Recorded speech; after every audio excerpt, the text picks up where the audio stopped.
Magandang araw kaagapay. Welcome to Kapitira, a 15-minute program where we talk about the goodness and the greatness of our God. Samahan niyo ako si Pastor Rolly Victira. Magkape po tayo at magkwentuhan patungkol sa salita ng Diyos. Ang passage po natin ngayon sa araw na to ay matatagpuan sa 1 Peter chapter 1, verse 14 to 16. No? Muli po, 1 Peter chapter 1, verse 14 to 16. Kung may Bible po kayo, samahan niyo po ako sa pagbasa nito. Pero bago po natin basahin ito, let us join our hearts in prayer. Let's pray. Our gracious and heavenly Father, you are holy. You are perfect in all your ways. There's no one like you, Lord. And we are so humbled and we are so grateful na pinili niyo po kami. At kami po ay tinawag niyo po upang maging mga anak ninyo. Panginoon, maraming salamat dahil kami po ay pinatawad nyo, kami po ay tinanggap nyo. And as a result of this, Father, our desire is to live holy lives. And thank you for your word na ito po ang ginagamit nyo upang kami po ay baguhin, kami po ay iayos ang direksyon. So today, Lord, as we study your word, I pray that you would change us from within to be more like you. We thank you, Lord. In Jesus' name we pray. Amen. Kung may Bible po kayo, samahan niyo po ako. 1 Peter chapter 1, we will be reading verse 14 to verse 16. Let's read together.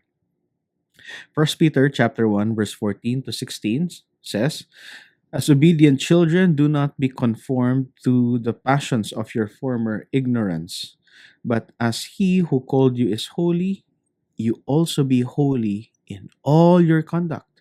Since it is written, you shall be holy, for I am holy." God bless the reading of His Word. You know, I really believe that Dr. Chuck Swindoll is right nung sinulat niya dun sa book na Hope in Hurtful Times. Na sabi niya, the pull of the world is every bit as strong and subtle as gravity. So invisible, yet so irresistible. So relentlessly there, never absent or passive. Di ba ganun yung gravity, no? Hindi naman natin namamalayan na we are under the force of gravity. It's the one holding us down, no? Kaya hindi tayo we're not floating, no, in space because our world, the earth, has gravity, no? And Dr. Swindoll, I think, is so right, no, nung ginamit niyang metaphor yon sa pull ng world sa atin, 'di ba? We are not the same anymore in Christ. We are a new creation. Sabi ni Apostle Paul, no? Sabi ni Apostle Peter naman, we are born again to our living hope. May pag-asa na tayo sa buhay.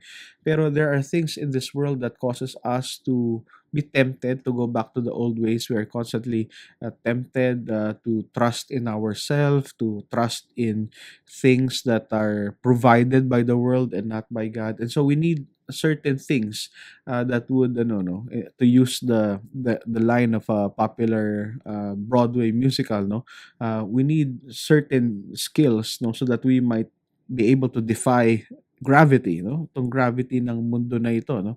And title ng musical na yun ay Wicked, di ba? Pero ang pag inaral natin ang salita ng Diyos, no, one of the things, no, one of the ways that we defy gravity, actually the main way that we defy this force of the world, is to be holy. Instead of being wicked, we ought to be holy, sabi ng scripture, as our Father in heaven is holy. Maging mga taong banal, no. This passage actually talks about holiness from three aspects, no. First, we are called to be holy because we belong to God.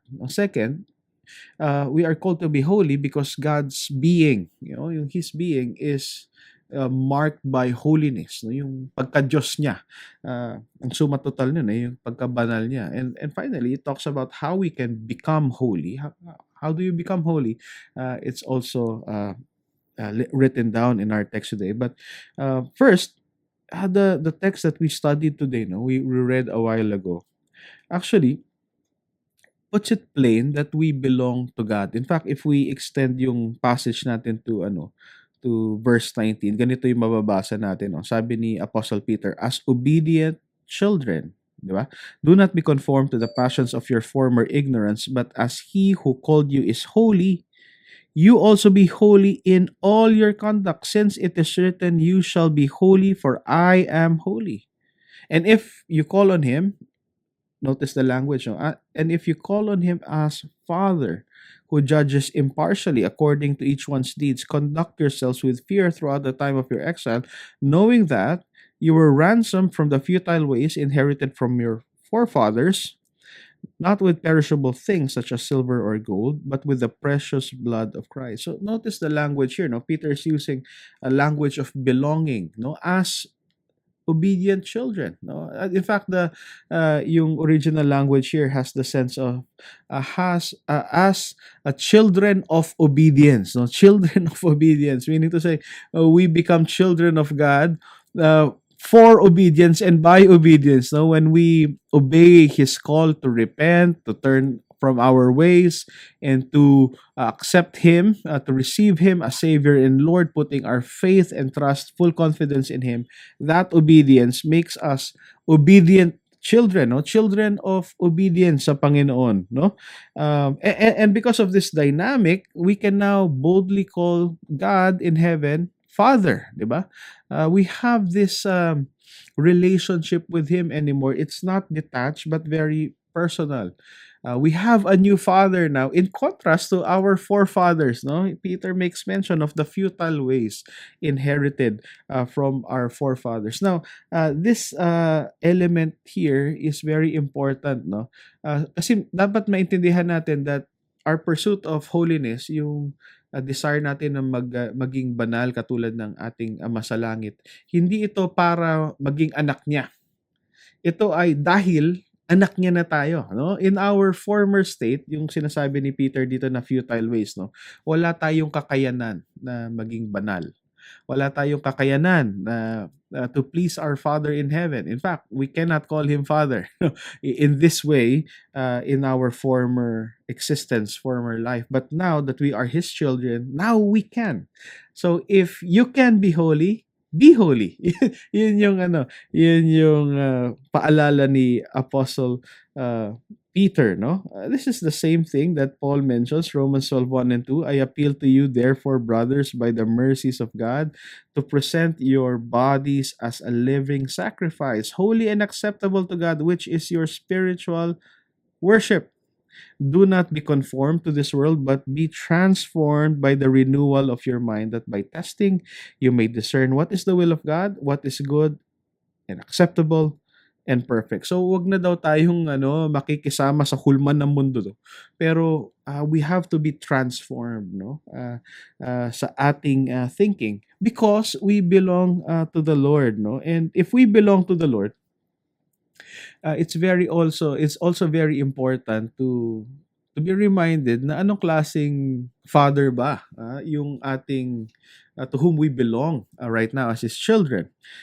Sabi ni Peter, verse 15, sabi niya, but as he who called you is holy, you also be holy in all your conduct. Since it is written, you shall be holy, for I am holy. Pag paulit-ulit yung salita, hindi ba ibig sabihin nun main point? And if you look at verse 15 and 16, it talks about the holiness of God. No? Ang defining characteristic ng Diyos ay holiness.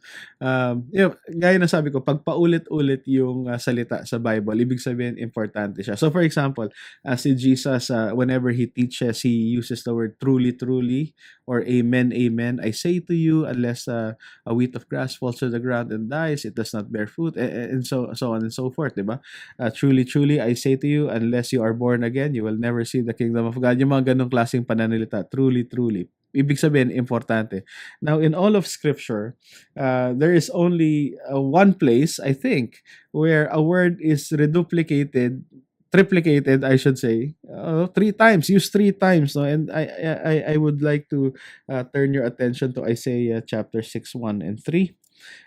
Ito ang sinasabi, in the year that King Uzziah died, I saw the Lord high and exalted, seated on a throne, and the train of his robe filled the temple. Above him were seraphim, with each with 6 wings. With 2 wings they covered their faces, with 2 they covered their feet, and with 2 they were flying, and they were calling to one another, holy, holy, holy is the Lord Almighty, the whole earth is full of his glory. This angels, no, in the presence of God, they're always saying God is so holy, holy, holy.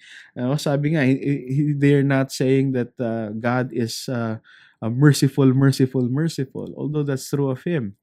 They're saying God is holy, holy, holy. They're not just saying God is wrath, wrath, wrath. God is holy, holy, holy. Yung characteristic na essential sa Panginoon, him at his core, no, yung totoong pagka-Diyos niya, is marked with holiness, no? Kaya nga ang sabi ni Peter, kung ang Diyos natin ay holy, dapat din tayo ay holy. Yung scope dito, no, in all your conduct. In all our conduct, sa lahat ng ginagawa natin, dapat ito ay may kabanalan, no? Yung ginagawa natin. Tama din naman na maisip natin yun kasi, di ba, ang Diyos ay banal whether we see Him or we don't. Di ba? The Lord is holy whether we feel it or we don't. The Lord is holy whether we understand it or not. So in the same way, sa buhay natin, we should be holy whether or not people are looking. We should be holy. We should be set apart for God whether or not we feel like doing it. Di ba? We should always be holy because our Lord is holy in all our conduct. In fact, mababasa niyo yan sa Leviticus 19. No? I don't have time to go about reading Leviticus 19. Pero kung binasa natin yung Leviticus 19, no? All the way down, mapapansin natin yung holiness na to, yung pagiging set apart, yung pagiging good, no? Na call sa atin ng Panginoon. It affects all of our life. Everything from who we worship and how we worship, no? It talks about how we treat other people, yung pagpapasweldo kasama dyan, yung pagbibigay sa mga mahihirap, at pagmamahal sa kapwa. Everything under the sun is included in this call to holiness. So I challenge you, read Leviticus 19, no, in your spare time. But finally, ang sabi ni Peter dito, how do we become holy? Ang sabi ni Peter dito, and we have to take great care, no, to read this carefully. Sa verse 16, sabi niya, since it is written, you shall be holy, for I am holy. We follow the Lord not because, it's not because pinag-utos lang sa atin, hindi yun kapritsyo lang natin. We follow the Lord because that is His desire expressed in Scripture. How do we become holy? It is by being marinated in the Word of the Lord. Kung yung salita ng Diyos, ito yung, gusto ko talaga yung word na marinated, no? Kasi bababad tayo doon to such a degree na yung kanyang flavor, yung kanyang katotohanan, ipapasok sa atin at babaguhin niya tayo from the inside out na we become totally different people. This is not a product of our own effort. It is not the product of our own wisdom, but it is a product of being soaked in Scripture, that it transforms us and through the application of it, no? And so we have to take great care and effort to really immerse ourselves, no? Babarin natin yung sarili, marinate natin ang sarili natin sa salita ng Diyos. It is written, pinag-utos ng Panginoon, be holy for I am holy. Maraming salamat sa pagsama sa akin sa episode na to, and I hope that this message, no, this short devotion encourages you. Before tayo maghiwa-hiwalay, let us join our hearts in prayer. Our gracious and heavenly Father, we thank you because you are holy in all that you are and all that you do, Father. Your holiness is something na, Lord, it is beyond our comprehension, but you are holy. Kakaiba ka, Panginoon. Banal ka. You are pure. There is nothing wrong in all intents and purposes, Lord. Sa iyo, Panginoon, you are right in all of your ways. And Lord, thank you because kung ano ka, Lord, ang desire mo ay maging katulad ka namin. Namin kayo, Lord. So Lord, we thank you for this time of study. I pray that you bless everyone. In Jesus' name we pray. Amen. Maraming salamat, kaagapay, sa pagsama sa akin. Ang programang ito ay nasa Facebook at Spotify at syempre sa FEBC Radio TV. God bless you po. I'll see you again next time. Bye.